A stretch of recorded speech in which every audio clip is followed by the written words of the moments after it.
ವಿವೇಕ ಜ್ಯೋತಿ ಶೈಕ್ಷಣಿಕ ವಾಹಿನಿಗೆ ಸ್ವಾಗತ.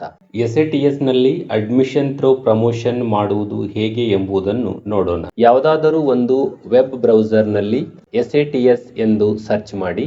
ಸ್ಟೂಡೆಂಟ್ ಟ್ರ್ಯಾಕಿಂಗ್ ಸಿಸ್ಟಮ್ ಮೇಲೆ ಕ್ಲಿಕ್ ಮಾಡಿ. ಲಾಗಿನ್ ಮೇಲೆ ಕ್ಲಿಕ್ ಮಾಡಿ. ಇಲ್ಲಿ ಯೂಸರ್ ನೇಮ್ ಎಂಟರ್ ಮಾಡಿ. ಸೆಂಡ್ OTP ಮೇಲೆ ಕ್ಲಿಕ್ ಮಾಡಿ. ಎಸ್ಎಟಿಎಸ್ಗೆ ಲಿಂಕ್ ಇರುವ ಮೊಬೈಲ್ಗೆ ಬರುವ OTPಯನ್ನು ಎಂಟರ್ ಮಾಡಿ. ವೆರಿಫೈ OTP ಮೇಲೆ ಕ್ಲಿಕ್ ಮಾಡಿ. ಆಗ ಎಸ್ಎಟಿಎಸ್ ಹೋಮ್ ಪೇಜ್ ತೆರೆದುಕೊಳ್ಳುತ್ತದೆ. ಕೆಳಗಡೆ ಸ್ಕ್ರೋಲ್ ಮಾಡಿ. ಸ್ಟೂಡೆಂಟ್ ಮ್ಯಾನೇಜ್ಮೆಂಟ್ ಕ್ಲಾಸ್ 1 to 10 ಮೇಲೆ ಕ್ಲಿಕ್ ಮಾಡಿ. ಅಡ್ಮಿಷನ್ ಡೀಟೇಲ್ಸ್ ಕ್ಲಿಕ್ ಮಾಡಿ. ಅಡ್ಮಿಷನ್ ಥ್ರೂ ಪ್ರಮೋಷನ್ ಕ್ಲಿಕ್ ಮಾಡಿ. ಆಗ ಅಪ್ಡೇಟ್ ಸ್ಕೂಲ್ ಡೀಟೇಲ್ಸ್ ಪುಟ ತೆರೆದುಕೊಳ್ಳುತ್ತದೆ. ಇಲ್ಲಿ 2026-27ನೇ ಶೈಕ್ಷಣಿಕ ಸಾಲಿಗೆ ಕೆಳಗಡೆ ಸ್ಕೂಲ್ ಡೀಟೇಲ್ಸ್, ಕ್ಯಾಟಗರಿ, ಲ್ಯಾಂಗ್ವೇಜಸ್ ಎಂಬ 3 ಸೆಕ್ಷನ್ಗಳಿದ್ದು ಇವುಗಳಲ್ಲಿ ಕೆಲವೊಂದಿಷ್ಟು ಮಾಹಿತಿ ಹೈಡ್ ಆಗಿದ್ದು ಎಡಿಟ್ ಮಾಡಲು ಬರೋದಿಲ್ಲ.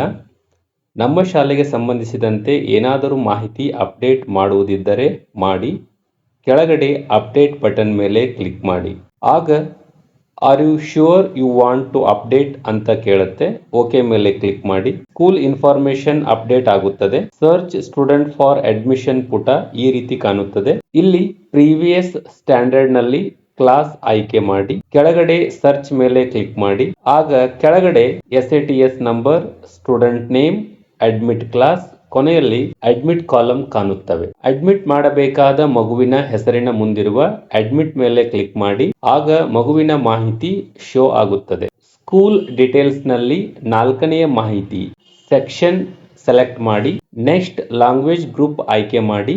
ಗಮನಿಸಿ, 1ರಿಂದ 5ನೇ ತರಗತಿ ಮಕ್ಕಳಿಗೆ ಕನ್ನಡ ಮೀಡಿಯಂ, ಕನ್ನಡ ಇಂಗ್ಲಿಷ್ ಆಯ್ಕೆ ಮಾಡಿ. 6ರಿಂದ 10ನೇ ತರಗತಿಗೆ ಕನ್ನಡ ಮೀಡಿಯಂ, ಕನ್ನಡ ಇಂಗ್ಲಿಷ್ ಹಿಂದಿ ಆಯ್ಕೆ ಮಾಡಬೇಕು. ಕೆಳಗಡೆ ಸ್ಟೂಡೆಂಟ್ ಡೀಟೇಲ್ಸ್, ಕಾಂಟ್ಯಾಕ್ಟ್ ಡೀಟೇಲ್ಸ್ ನಲ್ಲಿ ಯಾವುದಾದರೂ ಮಾಹಿತಿ ಫಿಲ್ ಅಥವಾ ಅಪ್ಡೇಟ್ ಮಾಡುವುದಿದ್ದರೆ ಮಾಡಿ. ಕೆಳಗಡೆ ಸಬ್ಮಿಟ್ ಮೇಲೆ ಕ್ಲಿಕ್ ಮಾಡಿ. ಆಗ do you want to submit ಎಂದು ಕೇಳುತ್ತದೆ. ಓಕೆ ಕ್ಲಿಕ್ ಮಾಡಿ. ಈ ವಿದ್ಯಾರ್ಥಿ ಅಡ್ಮಿಷನ್ ಆದ ಬಗ್ಗೆ ಹೆಸರು ಮತ್ತು ಎಸ್ಎಟಿಎಸ್ ನಂಬರ್ ಜೊತೆಗೆ ಒಂದು ಮೆಸೇಜ್ ಶೋ ಆಗುತ್ತದೆ. ಹೀಗೆ ಪ್ರತಿ ಮಗುವನ್ನ ಅಡ್ಮಿಟ್ ಮಾಡಬೇಕು. ಎಲ್ಲರಿಗೂ ನಮಸ್ಕಾರ.